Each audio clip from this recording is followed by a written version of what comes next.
আবে কি পরিমাণ গরম লাগে। কি তোমাদের গরম লাগে? আবে হ্যাঁ, আবে ঠান্ডার সিজনে তোমাদের থেকে গরম লাগে? তোমরা কি পাগল হয়ে গিয়েছো? আবে আমরা পাগল নই, ওইদিকে দেখ।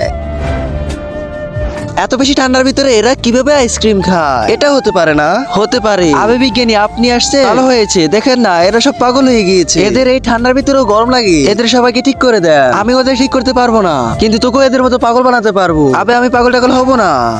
আবে আমি তোকে পাগল বানাবো না, দাঁড়া।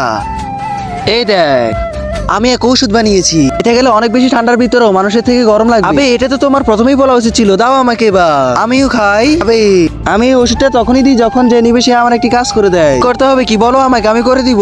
এ নে। ধন্যবাদ বিজ্ঞানী। আবে শালা এটা তোর জন্য নয়, আমার গার্লফ্রেন্ডের জন্য। আজ ওর বার্থডে। যা ওকে গিফটটা দিয়ে আস। তো আপনি যান না কেন? তার আগে দেখবো তুমি কি আল্লাহর ঘরটিকে বেশি ভালোবাসো নাকি এই মন্দির ঘরটিকে বেশি ভালোবাসো।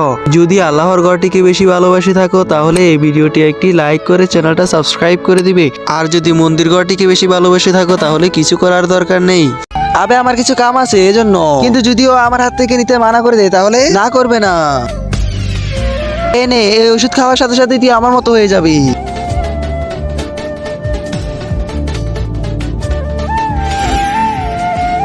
আবে বিজ্ঞানী আমি তো পুরো আপনার মতো হয়ে গিয়েছি। হ্যাঁ এবার যা, ওকে গিফট দিয়ে আস। হ্যাঁ কিন্তু ও থাকে কোথায়? আমি লোকেশন দিচ্ছি।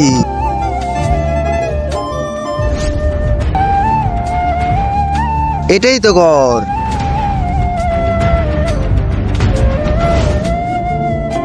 সময় তো অনেক হয়ে গিয়েছে, ও এখনো কি করছে?